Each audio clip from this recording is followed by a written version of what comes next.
It was a perfect summer day. January 26, 1966, Australia. The sun blazed over Glenelg Beach and the shores buzzed with families celebrating the holiday. But by nightfall, the laughter faded. 3 siblings, 9-year-old Jane, 7-year-old Arnna, and 4-year-old Grant Beaumont had vanished without a trace. No screams, no witnesses, just a single haunting question. What happened to the Beaumont children? For nearly 6 decades, this case has gripped Australia, a nightmare etched into the nation's soul. It was the day trust died. A day when 3 bright, smiling kids boarded a bus to the beach, bought pastries from a local shop, and played in the waves, only to disappear into thin air. The oldest, Jane, had done this before. She was responsible, her parents said, but this time the clock ticked past 3 p.m., then 5, then midnight, and the Beaumont's world shattered.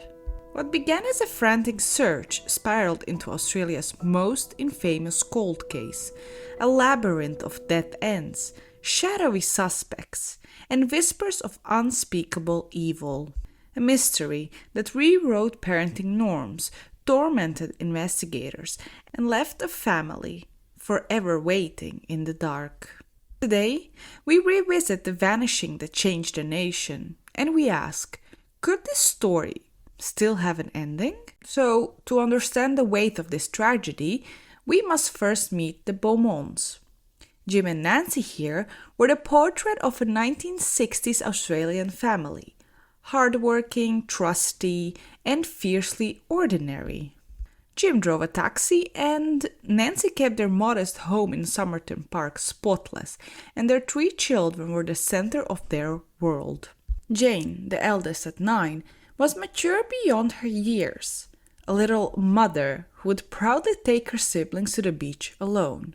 Arnna, at 7 years old, was all mischief and giggles, but her brother Grant, just being 4, trailing behind her like a shadow. Shy, but curious, he clung to his sister in crowded spaces. Their neighborhood was the kind where doors stayed unlocked, and neighbors waved to the kids riding bikes down the street. And in the era before stranger danger, Jane's independence wasn't unusual. Parents believed their communities were safe, and the Beaumont's trust in that world would prove soon tragically misplaced. On January 26, 1966, Jane packed a swim bag, kissed her mother goodbye, and led her siblings to the bus stop. It was a routine they'd done before, but this trip to Glenelg Beach wouldn't end with sandy hugs and sunburned shoulders. It would end up in silence, so loud it still haunts Australia today.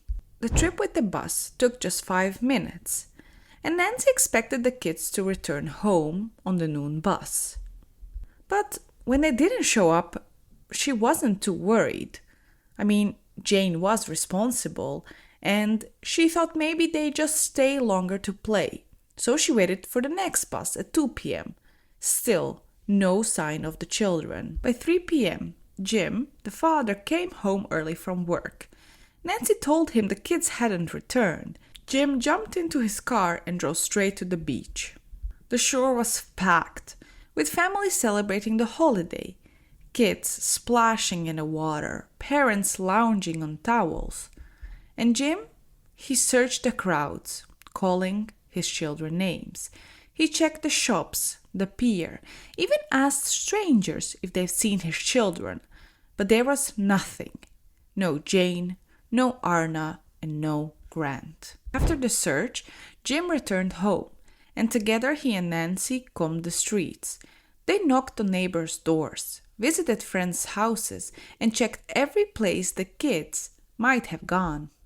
But in the end, they didn't find the kids, and as the sun dipped below the horizon, fear set in. 5:30 p.m., they went straight to the police station to report their children missing. Officers wrote down the details.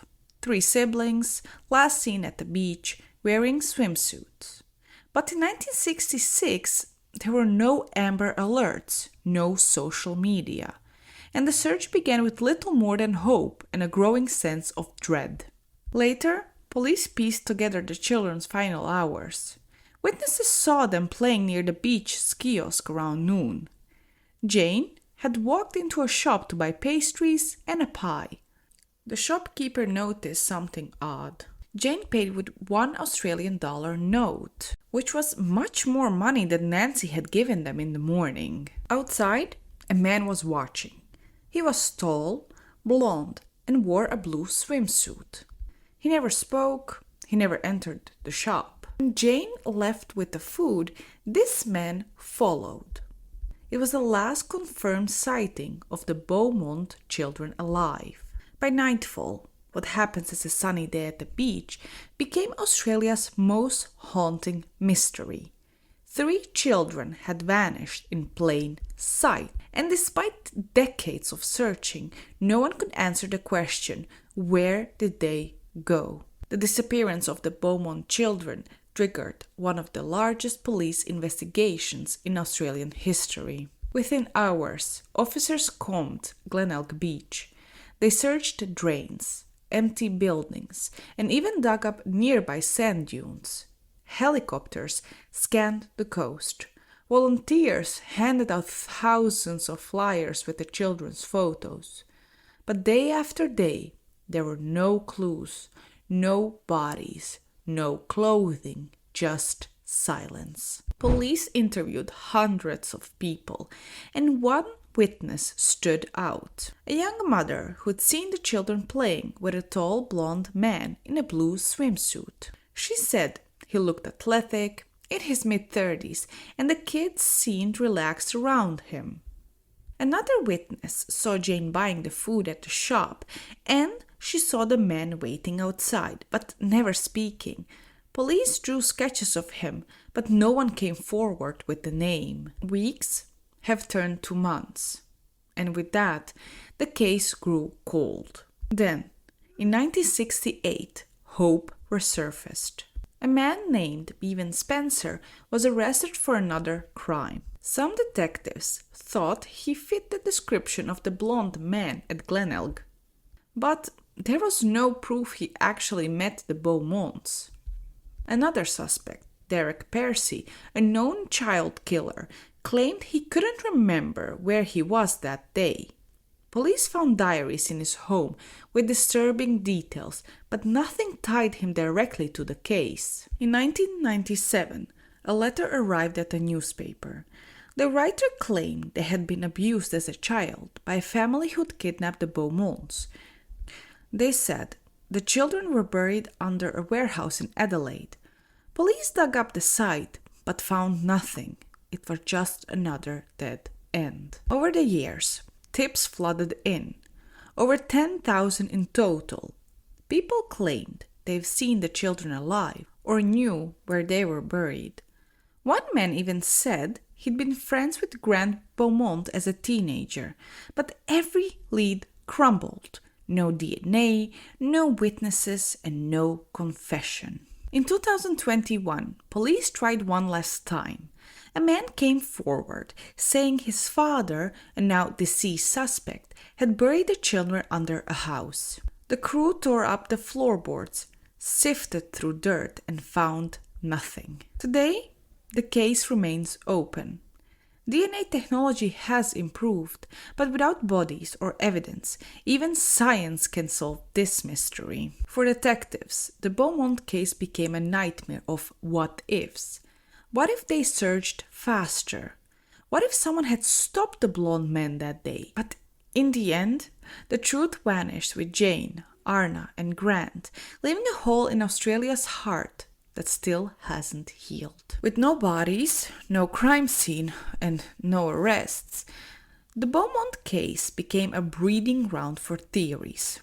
Some plausible, others outlandish, but all haunted by the same question: who took these children? The most widely accepted theory is stranger abduction. Police believed a predator targeted the kids that day.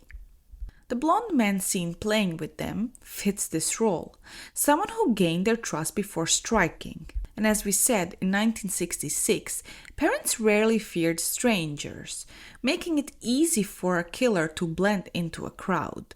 But without proof, even this theory remains just that, a theory. Rumors also swirled around the family's involvement early on. Were Jim and Nancy hiding something? But police quickly cleared them. Friends said the Beaumonts were devoted parents shattered by grief, and no evidence ever tied them to the crime. Conspiracy theorists whispered about cults, secret burials, or even a cover-up. Others wondered if the case was tied to similar crimes like the 1965 Wanda Beach murders in Sydney or the 1970s Adelaide Oval abductions. But police found no concrete connections. But the truth? After 58 years, every theory crumbles under one harsh reality. There's just no evidence, no DNA, a little witnesses, but not enough, and 3 missing children, and a nation left to wonder. Did they survive for years in hiding? Were they killed that same day? Or does someone, somewhere, still holds the key to this mystery? The Beaumont case is a ghost story, a reminder that even in broad daylight, evil can slip through the cracks and vanish without a trace. This case is a wound that refuses to heal, a reminder that some doors, once closed, stay shut forever. For nearly 60 years, detectives and journalists have chased ghosts. They dug up buildings, followed false leads, and stared into the faces of monsters. But the truth remains buried. Was it a predator hiding in plain sight? A secret too dark to uncover? Or simply a crime lost to time? We are left with questions and no answers, with the memorial plaque on Glenelg Beach and a file that will never close.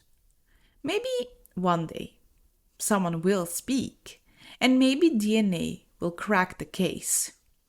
Or maybe Jane, Arnna, and Grant will stay forever frozen in 1966. A sunny day, a stranger's smile, and a mystery that outlived everyone who tried to solve it. What do you think happened here? Share your theory below. And remember, sometimes the darkest stories don't have endings. They just disappear.